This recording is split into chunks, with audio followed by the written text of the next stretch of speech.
رفت و برگشت پرسپولیس رو 6 تایی کنیم یا یه بار قهرمان آسیا شیم؟ پرسپولیس 6 تایی. چرا؟ چون ما قهرمان آسیا شدیم برامون تازگی نمی‌کنه. ولی پرسپولیس 6 تایی شدید. 8 تایی هم شدن. شما هم 8 تایی شدین. کی 8 تایی شدیم ما؟ سنت نمیخوره. برو تاریخ بخون. ما 8 تایی کردیم. تاریخش فاتحان می‌نویسن دیگه. حساب نیست. کی 8 تایی شدیم؟ 8 تایی شدیم. توی مثلا شاید تو چند سال؟ نه توی یک سال ما 8 تاییتون کردیم. روزنامه کیهان رو برو بخون تاریخشو قشنگ در میاد. همایون بوده موقع اسم. اسممون همایون بود. خب حساب نیست که. نه همایون زیر مجموعه همایون بودیم. پرسپولیس بود. شما هم دوچرخه سواران بودی؟ باشه ما مشکل نداریم. ولی 8 تاییتون کرد.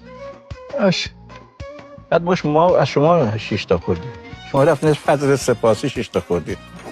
شما هم از العین 6 تا خوردید. از فجر سپاسی بخوریم حداقل تیم خودمون شیرازی عزیز خوشحال شدن. شما قریب شما هم تو ببین بذار حفظ آبرو کنیم. بگو سوال بعد. حفظ آبرو رو که ما داریم می‌کنیم تو آسیا چند ساله. رفت و برگشت پرسپولیس رو 6 تایی کنیم یا یه بار قهرمان آسیا شیم؟ پرسپولیس 6 تایی. چرا؟ چون ما قهرمان آسیا شدیم برامون تازگی نمی‌کنه. ولی پرسپولیس 6 تایی شدید. 8 تایی هم شدن. شما هم 8 تایی شدین. کی 8 تایی شدیم ما؟ سنت نمیخوره. برو تاریخ بخون. ما 8 تایی کردیم. تاریخش فاتحان می‌نویسن دیگه. حساب نیست. کی 8 تایی شدیم؟ 8 تایی شدیم. توی مثلا شاید تو چند سال؟ نه توی یک سال ما 8 تاییتون کردیم. روزنامه کیهان رو برو بخون تاریخشو قشنگ در میاد. همایون بوده موقع اسم. اسممون همایون بود. خب حساب نیست که. نه همایون زیر مجموعه همایون بودیم. پرسپولیس بود. شما هم دوچرخه سواران بودی؟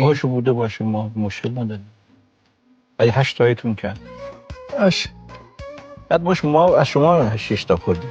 شما رفتین فجر سپاسی 6 تا خوردید. شما هم از العین 6 تا خوردید. از فجر سپاسی بخوریم حداقل تیم خودمون شیرازی عزیز خوشحال شدن. شما قریب شما هم تو ببین بذار حفظ آبرو کنیم. بگو سوال بعد.